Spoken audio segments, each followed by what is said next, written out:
नमस्कार, नागेश करदोंडे, महाराष्ट्र न्यूजमध्ये आपल्या सर्वांचं स्वागत. आणि नेहमीप्रमाणे no copy paste no editing, थेट लाईव्ह थेट त्याच जागेवर. आणि ती जागा म्हणजे सध्या मी आहे जुहू येथे, आणि जुहू येथील पोपटलाल शाळेमध्ये मी आहे. आणि या ठिकाणी धनगर समाज एकीकरण समिती अंधेरी आणि विलेपार्ले म्हणजे या दोन विधानसभा क्षेत्रासाठी असलेली ही धनगर समाज एकीकरण समिती या ठिकाणी पुण्यश्लोक अहिल्यादेवी होळकर यांची 300वी जयंती या ठिकाणी साजरी केली आहे.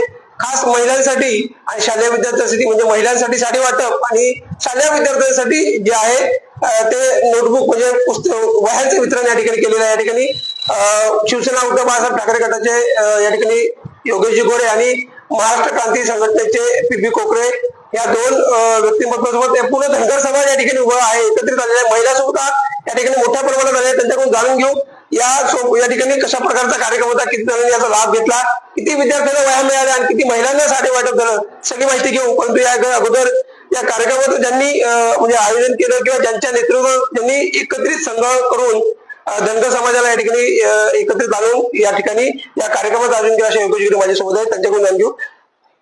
योगेशजी, आज म्हणजे काल पुण्यश्लोक अहिल्यादेवी होळकरांची 300वी जयंती होती.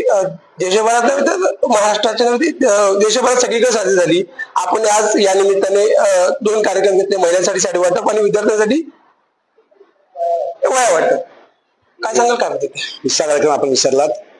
ऍक्च्युली आज आमच्या महाराष्ट्राचं भूषण, महाराष्ट्र देशाचं भूषण अशा अहिल्यादेवी होळकर यांच्या जयंतीनिमित्त 300वी जयंती होती. ही पूर्ण हिंदुस्थानामध्ये अतिशय जल्लोषात साजरी केली गेली.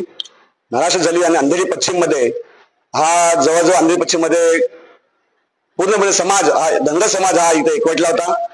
जवळजवळ या समाजातील 1000 मुलांना वही वाटप, 600 ते 800 महिला ज्या होतील त्यांना साडी वाटप आणि विशेष करून ज्येष्ठ नागरिकांचा समाजातील ज्येष्ठ जे नागरिक जे होते त्यांचा सत्कार आम्ही घोंगडी आणि त्यांचं पुष्परूप सत्कार त्यांचा केलेला आहे. या माध्यमातून पूर्ण समाजामध्ये अंधेरी पश्चिम जी आपली धनगर समाज एकीकरण समिती आहे हिचं कार्य दर वर्षोवर्षी वाढत चाललेलं आहे. दरवर्षी आपण बघत असाल अन्नाचा मैदान इथे हजारो संख्येने आम्ही मोठा कार्यक्रम करत असतो, गजानृत्य. आता यावर्षी एकदम संकल्पना ही 300वी आमची होती, जयंती होती, त्याने घेतलेला आहे. पुढच्या अजून 2 महिन्यामध्ये अजून एक कार्यक्रम येणार आहे. धनगर समाज एकीकरण समिती या अंधेरी पश्चिम मध्ये आपल्या समाजाला पूर्ण एकजूट करून समाजाचे वेगवेगळे प्रश्न जे आहेत त्यांना मदत करून आम्ही त्यांना मदत करणार. म्हणजे महाराष्ट्रात धनगर समाज लोकसंख्येच्या अनुषंगाने दुसऱ्या क्रमांकावर येतो. अंधेरी पश्चिम आणि विलेपार्ले विधानसभेमध्ये काय समाजाची लोकसंख्या आहे, कशा पद्धतीची आकडेवारी काय? जवळजवळ या अंधेरी पश्चिम विधानसभेमध्ये आणि मागे बघितलं असेल आपण आमच्या समाजाचे युवा नेते पी कोकरे हे अपक्ष म्हणून उभे होते आणि समाजाची चांगली त्यांना मदत त्यांना मिळाली होती. या पूर्ण 7 वॉर्ड मध्ये बेसिकली 69 आणि 68 म्हणजे जो जुहू आणि अर्धा वर्षामध्ये जातो म्हणजे चारबंगला परिसर, तपासवाडी, नेहरूनगर, कोळीवाडा या ह्याच्यामध्ये बहुसंख्य धनगर समाज आहे.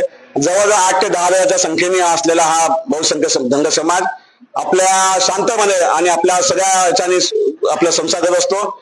आणि प्रत्येक महाराष्ट्राच्या विकासामध्ये धनगर समाजाची वाटचाल नेहमीच चांगली राहिलेली आहे. आपण सुद्धा बघितलं असाल की महाराज शिवाजी महाराजांच्या काळामध्ये सुद्धा धनगर हा आपला प्रथम पुढाकार असायचा.